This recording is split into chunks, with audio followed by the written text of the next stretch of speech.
Welcome back, Mr. Donald. Coming back to our discussion, what are the other countries apart from India who have been a leading market for EB-5 program? The EB-5 program is available for any people from any country, but I think the biggest potential is probably from India and China. I mean, which are the other nations apart from India and China?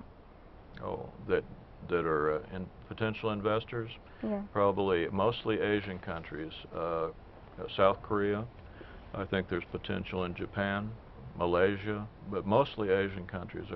There's a lot of potential from Asian countries because there's just a lot of high net worth individuals in all these countries that, and many of them have interest in immigrating or investing in the U.S. And Mr. Gregory, just tell me, what exactly investment need for the foreign investors just to join MCFI Regional Center? What does the foreign investor need? Yeah. What is the investment like? What are the exact investment like? The exact investments? Well, we have a variety of projects that we have available right now. There are several commercial retail centers, shopping centers, office buildings. We're looking at a couple of assisted living facilities, which are senior housing projects. We have 2 hotels that we're currently funding. Just a very wide variety of commercial real estate projects. And most of them are either in the development phase or in the pre-development phase. Because of the job creation requirement, it's very difficult to invest in an existing property that's not creating new jobs. So if we can look at a development at its infant stage and then bring it to birth, at that point we will have job creation and the requirements for the EB-5 program will be met. And that's really the responsibility of MCFI and Grand Bridge to determine that these projects do qualify for U.S. government approval. The investor is not responsible for obtaining that approval. That is strictly a responsibility of the regional center. So the investor can be assured that when he makes his investment, it's already been through 2 levels of scrutiny and passes the tests that the government requires. Like you think that it's only for creating jobs in U.S. You are capturing the foreign nations investing. Mm-hmm. Well, we are capturing the foreign nations. As Don mentioned, there is a significant number of individuals that would like to live in the United States from all over the world. There are no geographical restrictions whatsoever, but there are people that for various reasons have family in the U.S. or just have a desire to live in the U.S., and this program appeals to that person very well. And looking forward at India, what is the outlook? The outlook? Outlook of foreign investors.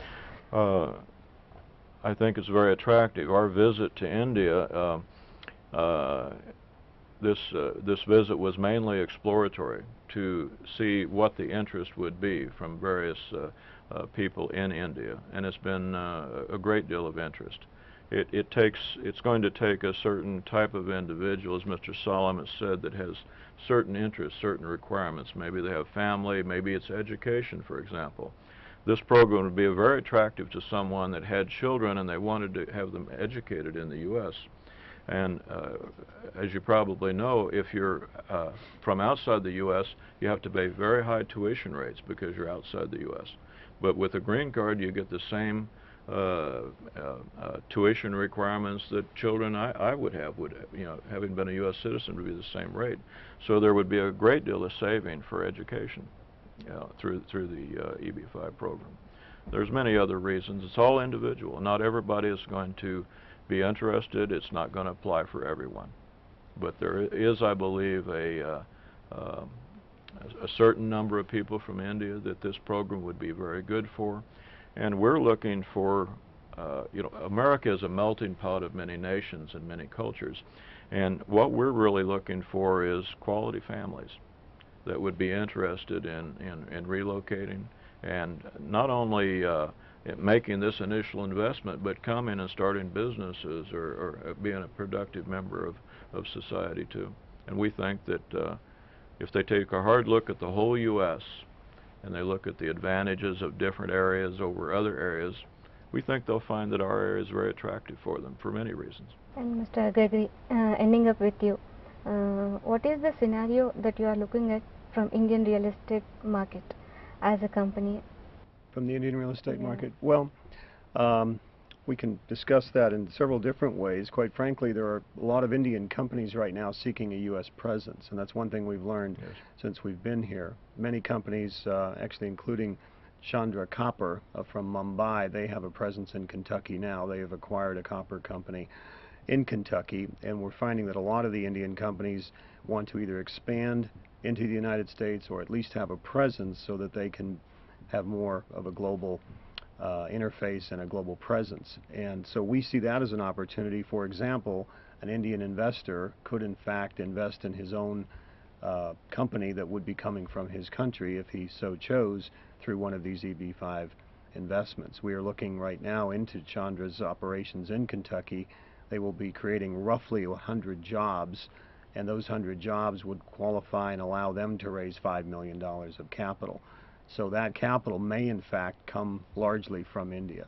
Okay, and thank you for participating in our news debate, Mr. Gregory and Mr. Donald. ఇది ఇప్పటివరకు ఉన్న EB-5 వీసాపై ప్రత్యేక చర్చా కార్యక్రమం చూస్తూనే ఉండండి channel 4.